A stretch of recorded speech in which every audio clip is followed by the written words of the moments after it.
The main problem is not what happened on the 7th of October. Well, it is for Israel. It's not the question. It should not be what happened on the 7th of October.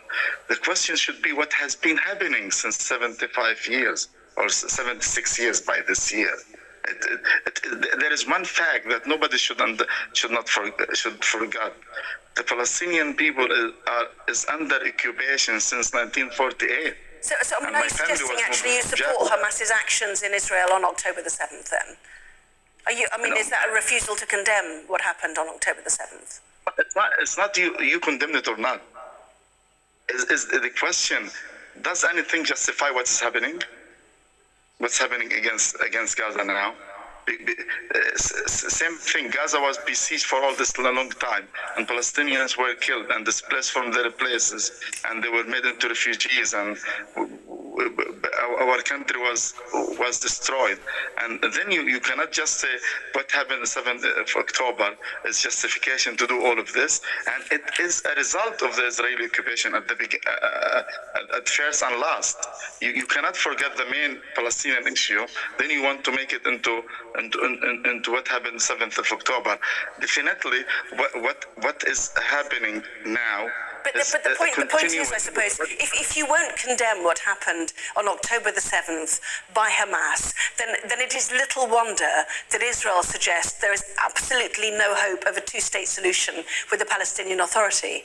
So tell me, who made this two-state solution into a nightmare? It's Israel. We never assassinate our prime minister because he approved peace like what Israel did with Sakrabin. We wanted two-state solution, but then Israel would turn the whole peace process into a fake game. And Arafat was willing to have two-state solution, and President Abbas is willing to have it, but Israel is refusing. We're not asking for the moon. We're not asking. We're saying we want to live in peace with Israel, but Israel doesn't want to live in peace with us, unfortunately.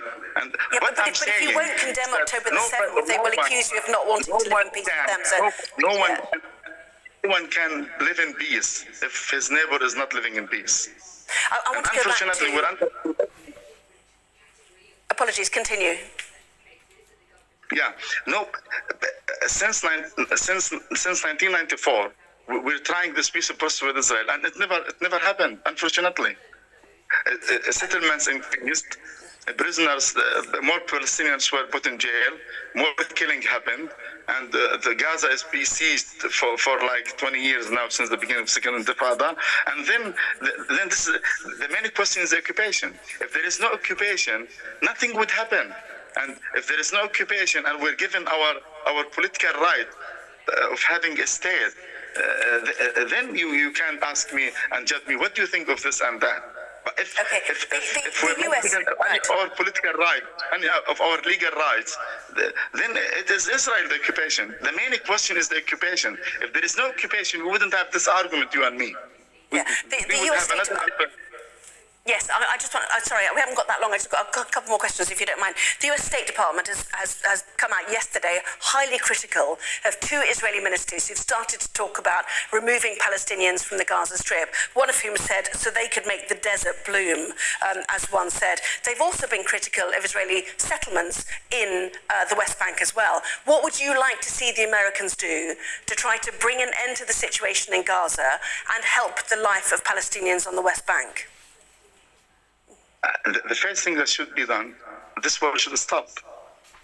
And more humanitarian relief should get in Gaza to help those people. Now it's winter, and I lived in a tent myself for 40 days in a refugee or a shelter place in Rafah. I moved from my place in Jabalia with my family, and I lived in Rafah for 40 days before coming to Cairo 3 days ago.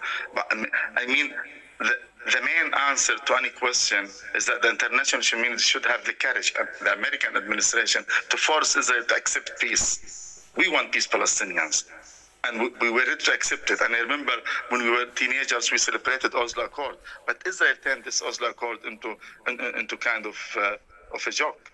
They don't want us to have a state. I don't know why we should not have a state. And then you want to ask me, what do you think of the occupation? Of course, this occupation should end. And we we still believe that we have to end this through political negotiation with Israel, but Israel doesn't want this.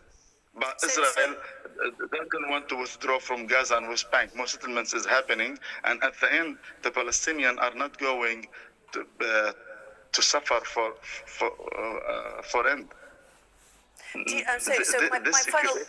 My final question then, really, I mean, it's a very overarching one.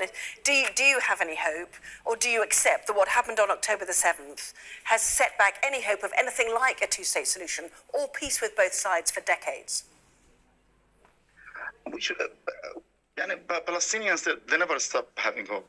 And if we lost hope, we could die. We could vanish in 1948, actually, when our land was taken, then Israel was made, and unfortunately, even including your government, they recognize Israel, and until now they don't recognize us, unfortunately. So we never stop having hope.